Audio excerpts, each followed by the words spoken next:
Buen día. En el video de hoy trataremos el tema del muralismo mexicano, tocando el tema desde su historia hasta la escuela que dejó en el país, que en realidad ayudaron a realzar nuestra cultura, tradiciones, acontecimientos de la historia, etc. Bueno, el muralismo mexicano, ¿qué fue? Bueno, ese fue un movimiento pictórico iniciado en 1920 a consecuencia de querer reiniciar la vida en el país después de la Revolución de 1910. El propósito principal de este movimiento era dar una identidad nacional a todo el pueblo mexicano y de ese modo querer dar un sustento a las desigualdades abismales de educación, sociedad y cultura. Todo esto con el toque moderno de la época. Este programa cultural fue propuesto por el secretario de Educación de aquel entonces, José Vasconcelos. ¿Quién fue Vasconcelos? Vasconcelos siempre buscó fomentar el arte, cultura y educación de la forma más igualitaria posible para todos y todas los miembros del pueblo mexicano, apoyando y formando programas que fueran funcionales de verdad. Su objetivo era plasmar piezas artísticas en espacios públicos para que todos pudieran apreciarlas sin restricciones ni económicas ni de acceso, además que las mismas obras se plasmaran personas y situaciones con las que el pueblo se identificara, como una forma de darles voz y presencia a aquellos grupos marginados, como los indígenas, por los grupos dominantes del momento. Entre lo que caracteriza el muralismo está la monumentalidad. Esto se refiere al hecho de ser obras plasmadas en muros o edificaciones con el objetivo de hacerlas monumentales, consiguiendo su objetivo de que fueran vistas por toda la población y evitar que en un futuro se volvieran objetos coleccionables. De este modo, reafirmaban uno de los principios de la recién triunfante revolución. Las técnicas usadas eran el fresco y la encáustica. El fresco es una técnica en donde se pinta sobre una capa húmeda de cal con pigmentos minerales disueltos en agua. La cáustica es cera caliente mezclada con pigmentos. Se puede aplicar en un pincel o en una espátula caliente y se pule con trapos de lino bien secos. Los muralistas comenzaron a basar sus obras en vanguardias como el surrealismo, cubismo, futurismo, entre otros, pero poco a poco se fueron desprendiendo de aquellas, creando un estilo completamente propio en donde ciertos estilos se fusionaron con lo prehispánico y el indigenismo, dando un total giro y creando algo totalmente auténtico y latinoamericano. Los temas que trató el muralismo principalmente giraban en la política, que fue el ámbito que estuvo en constante movimiento por aquellos años. Sus temas se pueden ramificar en valores republicanos universales y programa y propaganda política, progreso, ciencia, tecnología y conocimiento, pasado prehispánico, historia de México, nueva iconografía e indigenismo. Entre los principales precursores del muralismo se encuentran Jean Charlot, de 1898 a 1979. Pintor nacido en Francia pero naturalizado en México.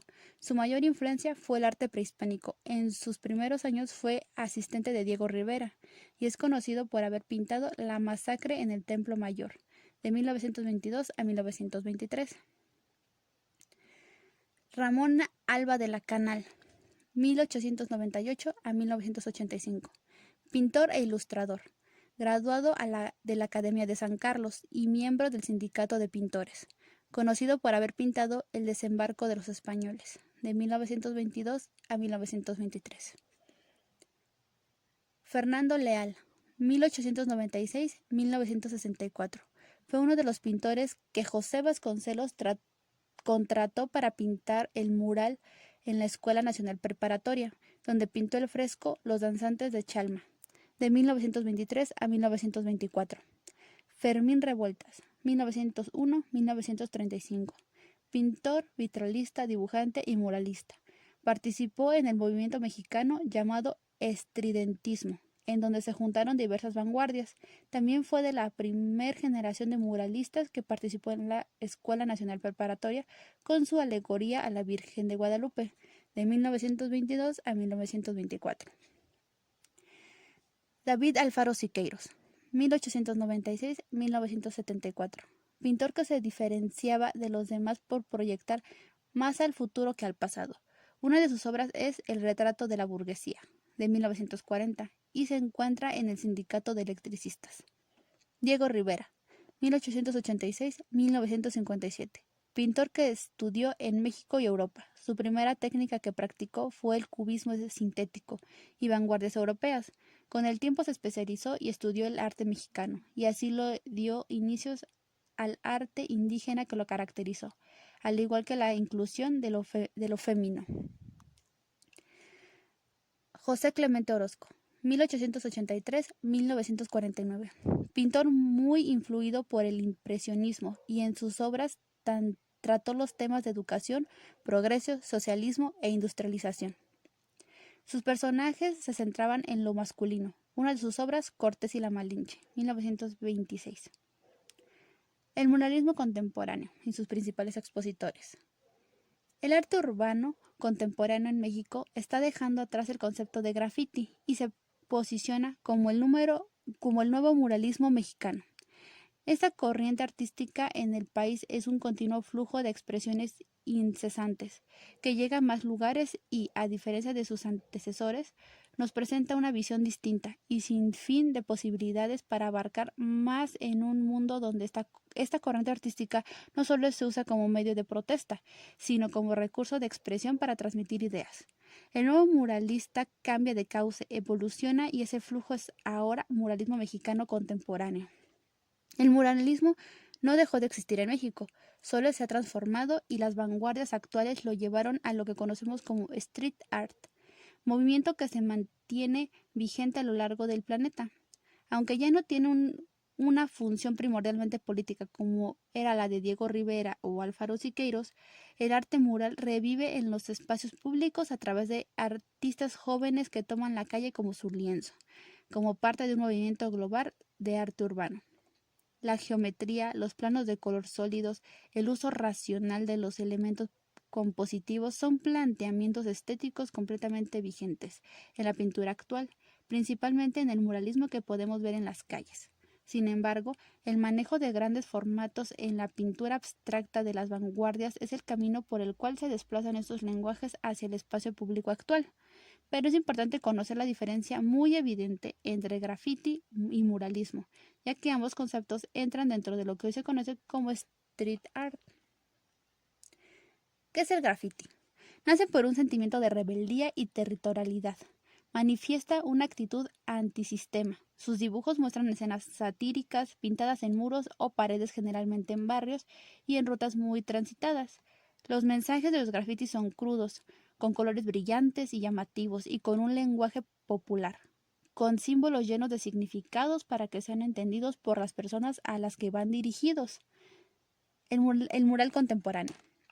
En cambio, los muralistas pintan en espacios convenidos normalmente, no suelen esconder sus nombres, son una forma de expresión y comunicación con el propósito de impactar al público, y se relacionan con temas cuyo contenido es claro y profundamente sociocultural, pudiendo tener un carácter decorativo, además de cumplir una función didáctica. Ahora es momento de deleitarnos con obras contemporáneas que se pueden divisar a lo largo y ancho de la Ciudad de México y algunas otras ciudades de la República. Aunque este arte ha sobrepasado las fronteras del territorio nacional, las piezas más sobresalientes y con una narrativa muy pulida se encuentran en México. Entre los principales exponentes del arte de hoy día están Edgar Flores, alias Saner. Saner es un artista multidisciplinario de las artes plásticas que se especializa en el graffiti, la pintura, el dibujo y el diseño gráfico. Se ha posicionado como un artista urbano más reconocido y admirado en México. Su nombre, tomado del idioma inglés, que quiere decir más sano mentalmente, como él mismo lo menciona. Comenzó a expresar su creatividad artística a través del graffiti, para después recibir un título en diseño gráfico de la Universidad Nacional Autónoma de México. Cada uno de sus diseños transmite las tradiciones mexicanas y la cultura pop que le han servido como inspiración desde el inicio de su carrera.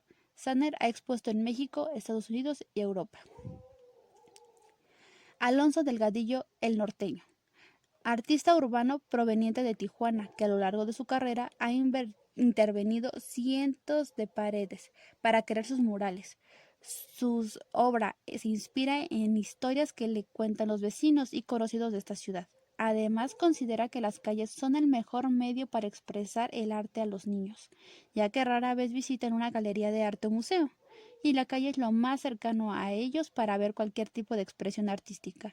Esto lo ha permitido crear un vínculo con su colectividad y ha forjado el interés y participación de los habitantes para rehabilitar la ciudad. Liz Rachel, licenciada en Artes Visuales y maestra en Arte Contemporáneo y Curaduría. Liz Rachel creó el World Art Destination, un proyecto que representó su motivación primigenia hecha de trabajo diario. Nace como respuesta a la creciente necesidad de nuevos nichos para el desarrollo de la industria del arte. Liz encontró en su historia personal el recurso ideal para contar la historia del pueblo mexicano. Farid Rueda. Farid se inspira en la vida del mexicano con conceptos vanguardistas. Cada vez que pinta algo, trata de ligarlo a una leyenda, un refrán o un concepto típico de nuestro país, pero sin volverlo un cliché. Utiliza técnicas como acrílico, óleo, dibujo a lápiz, acuarela, grabado y otras más para hacer sus obras. También ha realizado ilustraciones en editoriales como Trillas, realizado proyectos con marcas como Nike y Eco. Intenta vincularse en el cine, la danza, la fotografía y la pintura e intenta estos conceptos se ven reflejados en su obra. Ha trabajado mayormente en México, aunque podemos ver a lo largo de su trabajo en Europa. ¿Cómo empezar a trabajar en el arte mural? Aprender a empezar a trabajar con el arte mural podría beneficiar a los ilustradores, artistas gráficos o pintores con una secreta ambición de ampliar su obra de arte. El descubrimiento de cómo diseñar a escala puede introducir mensajes publicitarios a un nuevo mercado. Los murales son una clara demostración extrema de la artesanía y el talento humano, y pueden agregar más valor a la comunidad y el medio ambiente. Con el arte de la calle y piezas comerciales cada vez más variado y más accesible para las personas a disfrutar, hay un montón de oportunidades para los aspirantes a artistas de aprovechar. 1. Que tengan en cuenta la diferencia entre el grafiti y el mural. 2. Estar abierto a la colaboración. 3. Percepción pública alter. 4. Mantener la mente abierta. 5. Tener un IR. 6. Construir su reputación. 7. Precio justo. 8. Conocer la importancia de la activación de marca. 9. Seguir las reglas de la publicidad. Y 10. Arrancar en locales. ¿Qué escuelas imparten arte en México? ¿Dónde puedo estudiar pintura en México? En la Universidad Nacional Autónoma de México, Universidad Autónoma de Nuevo León, Universidad de Guadalajara, Centro Universitario de Estudios Audiovisuales. ¿Cuál es la mejor escuela de artes plásticas? Pues la Academia de San Carlos, la más antigua y prestigiada escuela de artes plásticas en México, la cual a lo largo de su historia ha acogido a grandes artistas mexicanos de la talla de José Vasconcelos, Diego Rivera, José Clemente Orozco, David Siqueiros, Rufino Tamayo, entre otros. ¿Dónde se puede estudiar para ser pintor? Pues en la Universidad Nacional de las Artes. En conclusión, de este modo comprendemos cómo el muralismo, que comenzó como una idea y poco a poco se transformó en una escuela que marcó época, sus inicios se basaron en otras vanguardias y escuelas, pero gracias a este instinto de innovación y autenticidad que caracterizó a todos y cada uno de los precursores del muralismo, generó técnicas, estilos e ideas completamente únicas, como lo es México. Esto es todo por hoy y gracias por escuchar y atender.